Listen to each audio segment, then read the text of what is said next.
You're listening to the Blood, Sweat, and Business podcast, featuring real business owners telling real stories about their real business experiences. Here are your hosts, John Chiappetta and Eric Jorn. Welcome to Blood, Sweat, and Business with Eric Jorn and John Chiappetta. Welcome, Sue Dickson from Kloss Tire and Auto. So glad to have you on the show today. Thank you. Glad to be here. All right, Sue.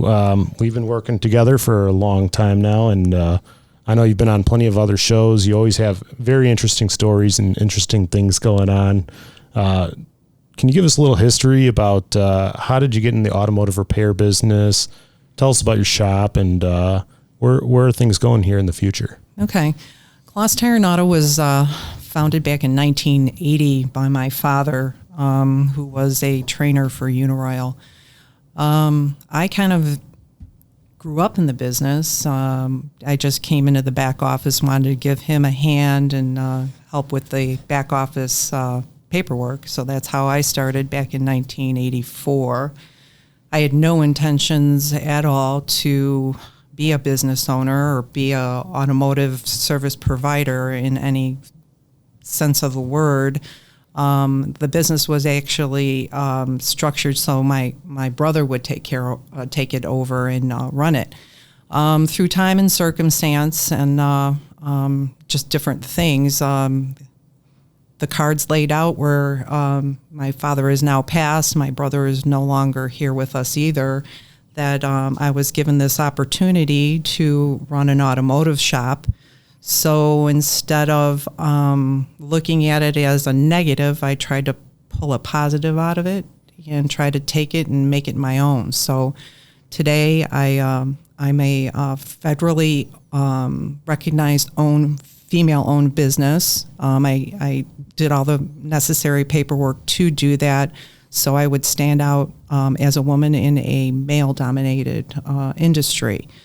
I've made my difference in the industry by partnerships through relationships. When I look at my father and I think about the things that he did early on, he was very proud of relationships that he had with other shops, with just community. It was more community-based relationships that I kind of took that and then brought it up a level. Okay, when you say brought it up a level, what do you mean by brought it up a level? Well, I started to get myself involved with the tech campus. So for me, it was very important for me to give back to the community.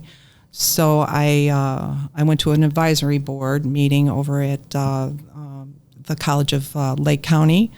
I also went, because I was on campus there, they have a tech campus there that feeds 22 of the schools in Lake County, feed into this tech campus.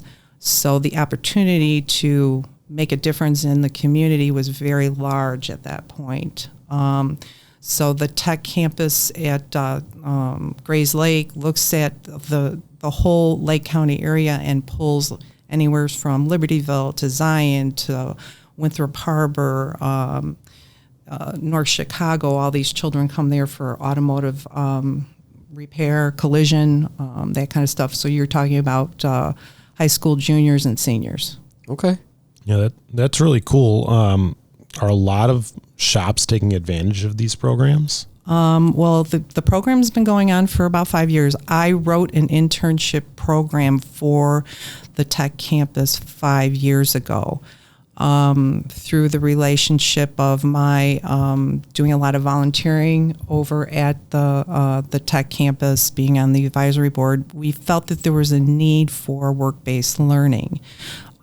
So as of date today, in 2022, we had 17 shops, independent shops, take on an intern and kind of get involved in the program to kind of bring the student into their shop and give them some work-based learning opportunities. That's awesome.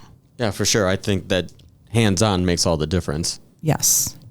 And we're starting to identify in our world that there is a lot of benefit to the student to get them into work-based learning, because it's your soft skills, right?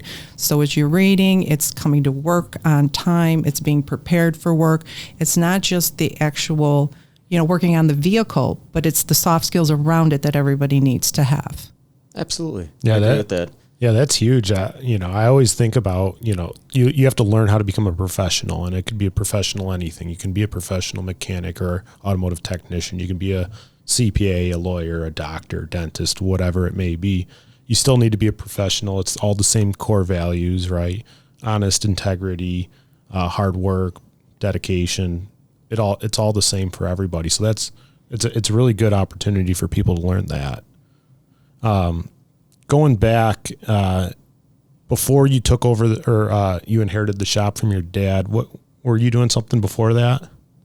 No, I mean, I was involved with a lot with athletics, basically raising my family. I was just there basically to help my dad. There was no real intention. As far as a profession, no. I mean, I went to school, but it was really raising my children and staying home with them. So the opportunity that Claas Tire and Auto gave me is just a lot different than I pictured it to be.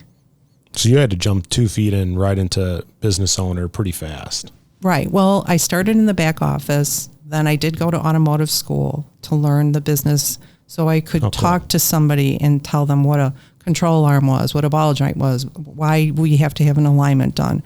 So I do have the background in automotive to understand how a car operates, right? But that was basically for me to understand the business that my dad was running, the paperwork that I was doing, and then if there was a question to be asked, I could answer that question. So what systems were you using to run some of your back office work? DOS. Had some green screens, did you? My dad was very old school. He, even to say 2015, didn't think we needed a website. So we did a lot of, handwritten paper. I mean, he didn't want to get into the computer. Even when we did get into the computers, he was still on manuals. We had the big counter with all the manuals there. We went through everything and we looked at everything did everything hands-on.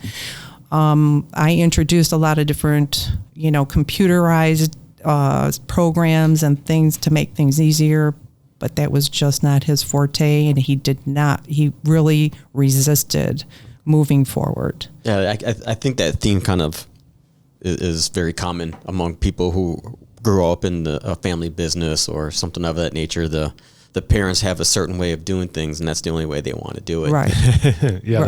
Yeah. Dad did not want to he didn't want to leap forward. He just wanted everything to be the same. Everything should be the same. Yeah, that's understandable. So it's great, though, so you've taken this business and you've digitized it, if you would, and brought it to maybe a little bit more of a futuristic look to it now. Right. Well, now we're running a Mitchell system. We have all the different softwares that we need.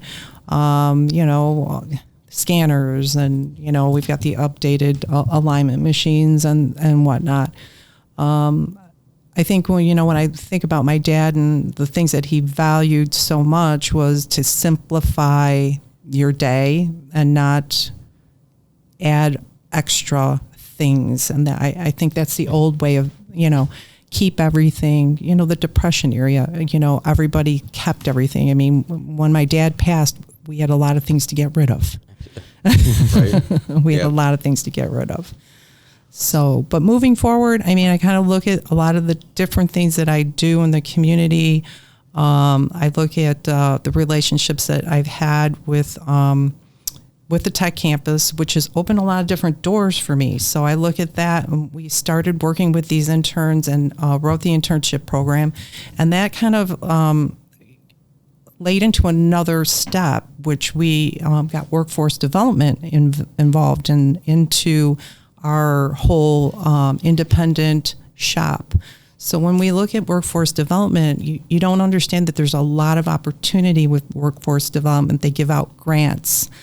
They assist if you're looking for employees and you don't know where to go. Indeed and Monster aren't the only answer to get an employee, right? Well, yeah. So now we look at, how do we grow our own tech, right? And then once we get that tech, how do we, as an independent small shop, how can we afford to give them the education that they need? And there are a lot of grant programs out there that help individual businesses. I'm happy to say that through all the work that I've done, right now we're, our group, which is about 10 to 15 independent shops that have grown. So we've had some come in, come out. But to date now we're at about $300,000 in grant money. Wow. We have serviced about 75 students through the program. Many of these students are still in the industry. I look at, I have an intern with me now who got a couple grants. Right now he goes to UTI in the morning and he works for me in the afternoon. So this is an opportunity that people need to look at. How do I grow my own and how do I retain them? It's really hard to retain because there's a lot of competition out there. One of my first interns, great kid, he now works for Pullman. So he grew so much and he wanted to go to the dealership. So he is now with the dealership. But his opportunity came in where he got a paid internship grant with me. So he worked 1,000 hours with me at a certain rate. But then he also got education. So he's 2 years over at the College of Lake County at no cost to him. That's So, excellent. So I mean, not only in the time when everybody's struggling to find employees, you're kind of getting both. You have the opportunity to assist somebody along the way. That you got an opportunity for a young person to grow and learn, maybe move on to different things or stay on with you, and that to me is probably worth its weight in gold right there. Right. And I kind of look at things and, you can't be selfish and say, I'm doing this and he should stay with me, right? You kind of feel that way. But to me, I kind of look at things and say, okay, this is a kid that maybe wouldn't have had this opportunity. Now I've given him that opportunity. And when he left me, I wished him well. And I said, you know what? Someday you might come back to me. And if he doesn't, the industry needs this. And I think every industry that we're dealing with, especially the trades, we are hurting so much. And there's so many owners out there that don't know where to go. And they need to start tapping into some of these resources like workforce development and ask the why and the how can this be done, because it can be done. So people need to know that. So how does somebody get in touch with workforce development? Is it a website, phone numbers? How do they get in touch with that? Workforce development is a national organization, so there is a workforce development in an area, in any area that you live in. You can go to their website, type in workforce development. There's you put your zip code in there and they'll, connect you. A lot of the local schools will know where the workforce developments are because they work with them. Okay. So there's that opportunity. I think it's a hidden gem, and if you're looking for a dream team, because I always talk about dream team, what's my dream team? My dream team is the tech campus, the independent shop, and workforce development. If you have those three things, you have the dream team. And that's when I talk about, $300,000 in grant money, we're talking about we're sending kids to school. These kids are getting work-based learning grants. We're also taking the employee that maybe needs some extra training. We're going to get some grants for them. So we have done some group grants where we've had some mechanics that needed some extra training. So there was about 18 of them that we had a grant for. And it was all different independent shops in Lake County. We all kind of pooled our guys together, but we were able to get this grant to educate and further, just take our workforce and make them better. So, and this was all done with federal money. That's so cool. I mean, we don't hear about all the good things that the U.S. government usually does. Usually everybody's pretty negative on it. But But it's also taking you as the citizen to make this all happen, and you're changing lives. I mean, what's more rewarding than that? You're providing such a great opportunity for these people. Well, I think you have to look at things too as like anybody can have that dream team, right? It doesn't have to be automotive. You can go into the culinary field. You can go into HVAC. We can talk about plumbers. We can go into manufacturing. There's a lot of people out there. There's a lot of need for it. And they all can have that dream team if they put the time in, okay? So we're really not talking about anybody putting any money out. We're talking about relationships. And this is where I go back to my dad. And in my heart, I know that he's watching me today because he based his relationship on his business, on the relationships that he had within the community. So I took that little thing that he thought of and I made it bigger because I reached out further, right? And now we're touching young students who maybe can't afford to go to college. And that's a big thing right now. Well, I think there's going to be that many more people as we move along that are not going to be able to afford college because the cost of college is increasing at such a rapid rate. They need a place to go as well. And a lot of these people, it's not that they don't want to learn, they don't want to go to school, but they don't have a place to go for it. Right. They don't have a direction. So when I look at what we're doing right now, we're providing a career path, right? It might be not like till you're 50 or 60, but we're getting you started, right? So I think the dream team can happen for anybody as long as they want to invest the time to find their workforce development, go out there, talk to your local automotive instructor, talk to your local, your tech campus. What business are you in, and how can you make that grow, right? Who are you? Because there's a dream team for everybody. Okay. How does a student get involved? Did they have to qualify? Is there anything that they need to do to get involved? What ends up happening in our world is the automotive instructor goes out and actually looks at the top tier student, right? They have to have some background. So we're pulling students that are seniors who have some good background. And they have to kind of know what they're doing. But we've also had students that come to me, and the program that I've written is called Give Me 10. So I'm asking the student to give me 10 hours, and I'm asking the local business to give me 10 hours. And then I make a match. And I want the student and the independent shop to be matched in their community, because I don't want that to take that community away from them, all right? Because if that 10 hours doesn't work, just say, John comes to me, and I've had it where I say, oh, John, this is really not the field for you. You're not a good mechanic, okay? You're a really nice guy, but this is not the field for you. John ends up being my customer because he's been in my shop. He understands what we're doing, right? He feels the honesty that this isn't for him, and John understands that it's not for him. And so he moves on, right? So it's that relationship that you're having with your community. So basically you're paying it back, or you're paying it forward, any way you want to really look at it. But it's just a relationship that needs to be stated, I think. I think we're getting away from relationships. The telephone and the cell phone has taken us away from the face-to-face and the relationships that we should be having with each other. I see that. I see that in our own profession here quite a bit. I mean, remote working and, right.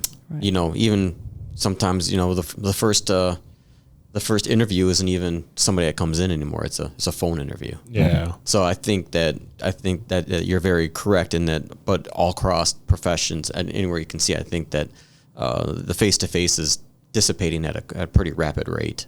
Right. Yeah. And our program has grown. We were, so the kids over at the tech campus, we try to look at things and we try to identify that our industry is dying. So now we're trying to make a difference and let people know out there that we have a problem, right? So what we ended up doing is getting a car donated to the tech campus. Tech 1 kids rebuilt steering and suspension. Tech 2 kids rebuilt the motor. Then we had the The car moved over to collision. The car got painted ghost stripes, and it looks really snazzy, right? It was a 2011 Chevy Equinox. We highlighted the car at the last advisory meeting we had in October. The car traveled to, I think it was 7 different shops from McHenry, Zion, Waukegan, and we basically showcased the car, and we sold raffle tickets for $10 to win this car. And it was basically to raise awareness as to our industry struggling, but it was also to raise awareness to what these kids can do, right? They can take a car that was basically in a junkyard and make it into a working car. Somebody won that car for $10, and they're driving it today, a 2011 Chevy Equinox. And we're planning on doing another car. We're going to do this car every year. And the proceeds to that car some of that money went to Mother's Trust, and it's a non-for-profit organization that helps children who can't afford to go to Tech Campus. Now they can. So we paid them back, and then we took some of the money and we have some tool grants. So the kids that are in our program were given some nice toolboxes and some tool grants. So what we're trying to do now is build our programs so it can sustain and move on, right? And so we're just building and building and building upon the program that we started, which is the Give Me 10, and we're just trying to really get back in our community and give back. What a cool way to start out your career in the automotive space. I mean, so I came back. I came from a short stint in the automotive repair, the dealer world, the dark side that is, some call it, and you'd see a new tech get hired, right? Fresh, either fresh out of a Tech Campus program, or maybe they came from no history in automotive, and they'd get put pretty much into the worst jobs. They'd clean the oil bin, they'd sweep the floor, they'd clean out all the drains. They'd have to wash, if you had to wash drum brakes, they'd get that job. I mean, they got all the dirty jobs, all the bad jobs. Who wants to do a career long term when you get thrown out into the pit like that just to start? And these kids, they're going through these training programs. I mean, they rebuilt the whole car from scratch. They're starting off with a nice set of tools. They're fully educated, and they're coming into shops that are excited to have them on board. I mean, these kids are going to be forever technicians, probably future shop owners, and they're probably going to be really great shop owners when it comes time to that, because they got that great initial immersion into it. And you got to think the workforce development program, the Tech Campus, but you also got to think the shop owners who, stuck their neck out there to take on a new kid, pretty unknown. Yeah, I kind of look at everything that we're doing, and it's just, it's kind of snowballing, and the opportunity is just, it's growing. I've been asked to do the same program in Detroit now, so we're growing into a different city, a different state. Motor City too. Yeah, so I'm really excited about that. I look at a lot of the different things that we're doing. It's a very simple equation, right? All I'm asking you to do is donate 10 hours to a student, and all I'm asking that student is to come into your shop and give an honest 10 hours, right? And then we're going through the motions of, okay, what do we do good? What do we do bad? How can we get better, right? We've even had some students come to us and thinking, hey, I can be a mechanic, realizing that they aren't, but love the industry. So what do they do because they love the industry so much? They're working at O'Reilly's, they're working at a machine shop, so we kind of look at things and say, okay, maybe you can't be a mechanic, but the industry has so many different levels that there's opportunities for everybody. And women are now starting to make a big difference in industry. I even had a couple years ago, my first woman tech that came out of Lincoln Tech. So women are making a huge, impact now in the automotive industry. Well, I think that's actually pretty interesting, given the fact that now you are a woman-owned business, right? And now you're going to start. I mean, I think that would entice other girls who are saying, I'd like to do it, but maybe the availability, or maybe they just didn't want to be involved where it was so male dominated. I think that, you might be a shining beacon out there for other women who want to participate in this environment. Right. And I kind of look at myself, I because I grew up in this industry, I'm more of a man than I am a woman sometimes. I hate to say it, but no, it does give you a lot of opportunity. Women can and are. There are some really great parts women out there now. I know of one that worked for Libertyville Lincoln Mercury. She's now retiring. Debbie, wow. Great parts person. So there are a lot of people who pave the way for women, and I'm hoping to see more women in the industry. Yeah, I think there's actually industry events in the automotive repair field geared towards women in industry, in the automotive repair industry, whether they're technicians, service writers, service managers, or shop owners. And they're getting great turnouts, great results, and just doing a good job creating awareness in the whole industry that, hey, this is not only a male-dominated industry. This is, there's lots of opportunity here for everybody. Yes, most definitely. So when you look at everything in general and you take our industry, and we're really, things are going to be different. A shop's going to look much different in 5 years from now, 10 years from now with the electronic vehicle and all that. We have to start looking at the industry differently. It's not a dirty job anymore. It's actually kind of sexy. Yeah. Could be very good, right? And if we bring some extra women in here, it could make it very sexy. For sure. Well, I think that's interesting, the landscape of what a shop is going to look like. It's funny because I was actually discussing with a group of gentlemen. My father gets together, has some coffee with some guys, and they're all in their 80s, and they're basically saying we're not ready to have an electric vehicle themselves, which is interesting. But what's so interesting is the car manufacturers are pushing that so hard. The government's pushing it so hard to have an electric vehicle. I feel like that's going to be a whole new level of education kids are going to need to have. You're going to have to be very smart to work on these vehicles. Everything's going to be a sensor. I look at the mechanics who are aging out right now. They've been asked to take the courses to get up on the hybrids, on the electric vehicles. They are refusing, okay, because they're done.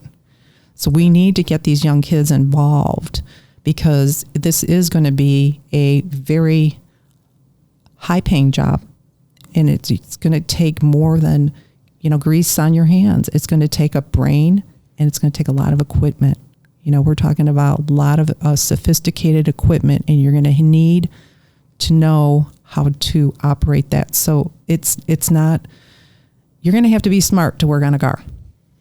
I mean, do you feel that the manufacturers and the dealerships are going to try to squeeze out the independent owners because of that? Or do you? Are we talking right to repair? That's a hot subject in the automotive aftermarket right now. Yeah. Yeah. So, when you kind of look at things, and yes, I see that happening. I don't think the fossil fuel is going to go away as quickly as they are saying, because I don't think our grids can handle all this electricity. That's just my own personal opinion. I think it's going to take a lot for us to do that conversion. I don't see it as quickly as they're saying. Little known fact: the average age of a car on the road is, I think, somewhere around 12 years, and you go back to COVID and the supply chain shortage of these microchips that really is what helped electric vehicles get produced in mass. That caused a huge disruption. I think that set that timeline back at least 3 years before electric vehicles become dominant in the marketplace. And now you have your average age of your vehicle being 12 years. I think it could be 15 years at least before electric vehicles are more common than fossil fuel vehicles, meaning your same old vehicle will be pretty commonplace, but it is going to adapt and it's going to grow in the electronic space. ADAS repairs have become a big thing. You can't you can't work on a car without having to recalibrate some sort of sensor because of all these automated features on them now. How does that look in your shop on a day-to-day basis? Well, we haven't really even touched upon, and when we look at ADAS and stuff like that, my building can't handle that type of a repair. And so that's what I'm saying is the look of a shop in 5 to 10 years is going to look much different than what you see today, right? So I think there's going to be a big division in how are we going to repair these vehicles, because we're going to have a different space for that to repair. It's going to be a whole different deal.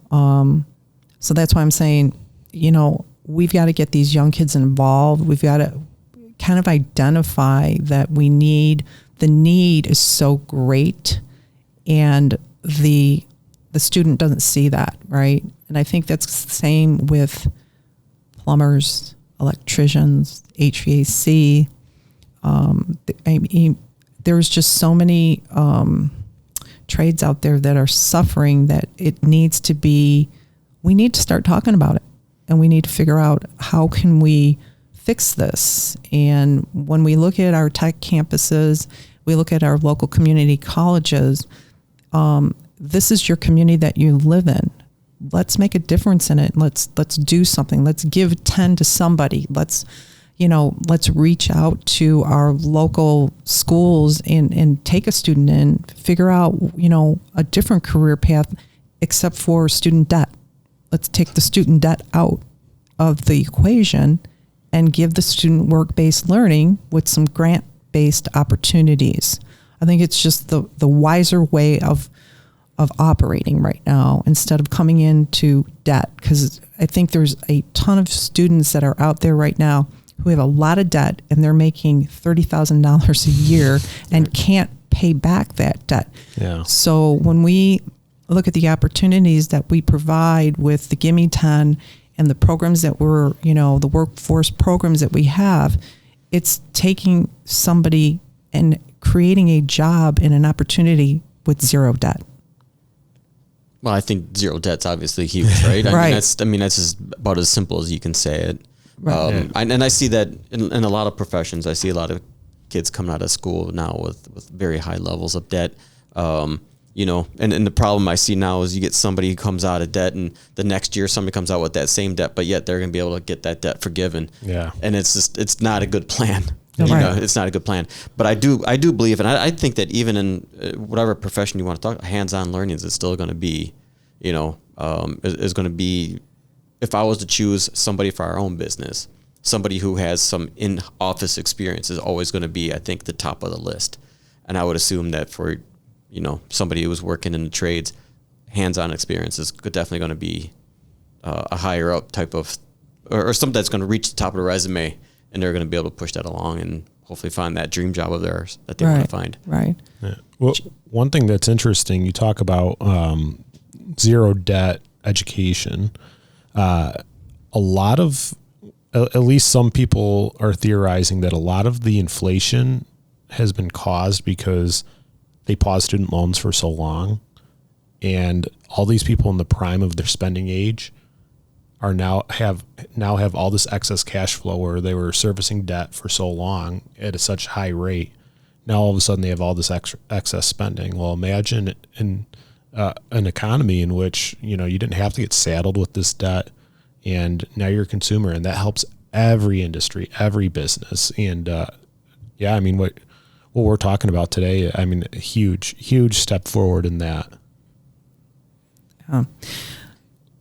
When you think about debt, and you think about, you're in your 30s and you want to go and have the different things in your life, you can't, right? So you've got to look at things a little bit differently, and you're going to be in an industry that's thriving and that needs change, right? So we're trying to provide the change. Cars are changing, life is changing, everything is changing. What are we doing as employers? We're staying the same. There is no change. So until the employer looks at it differently and tries to make that change to make a difference, it's going to stay the same. So I guess for me is to bring identity to different things that people probably wouldn't really look at, and just say, hey, you know what, maybe it's time for me to make some changes. Not be like my dad and think, oh, I don't need a website. Sometimes I think too much is too much social media, too much of everything is not good. So, you kind of back it off. So, it's like evening out the scale, but still to look at the opportunity that the employer needs to make a change for the industry, right? So when it's going to happen one person at a time, right? So all we're asking is people to look in a different door and take the opportunity, instead of saying I can't do it, saying I can do it, and I can make a difference, and I can change. Because when I walked in their door over at the tech campus 5 years ago, I didn't think I would be where I am today with this. I didn't think there would be $300,000 in grant funds, and that we serviced over 75 kids, and that kids are in the industry now, and they're making a living, and they have no debt, and they're in a job that they love. That's huge, right? I'm one person. There's a lot of people out there that can do the same thing that I'm doing. That's so cool. Yeah. Absolutely. So, anyways, I appreciate the opportunity to come and talk about it, because I think it needs to be talked about. I think everybody needs to make a change and look at their community for that change. Definitely. It's been an awesome opportunity to work with you for so many years and just watch this journey. But having you on here today, I think we're going to change not only some business owners' lives, but hopefully some kids who didn't have that opportunity. I'd love to hear some of our listeners go out, talk to their tech campuses, talk to the workforce development programs, see how they can get involved, how maybe they can change their industry that they're in, or hey, even reach out, and if you're in the automotive space, let's help you get there faster, and change some students' lives too, and provide them an opportunity. So thank you so much for coming in today. And well, Eric, if there's any listeners out there and they don't know where to start, they should call us. Oh, absolutely. Yeah. Yes, most definitely. I've been working with Eric for, I don't even know, forever. Sorry. I feel like I've been along on the whole journey. Yes, so the journey's cool. But the journey's been great. It's going to get better. Yes. Trust me. We'll talk in a year, and I'll tell you how great it is, because it's going to get much better than it is today. Yeah, I will say, our conversation today, even prior to this recording, I could totally sense that there's some really great stuff going on. So I'm really looking forward to seeing where that goes in the future. Yep.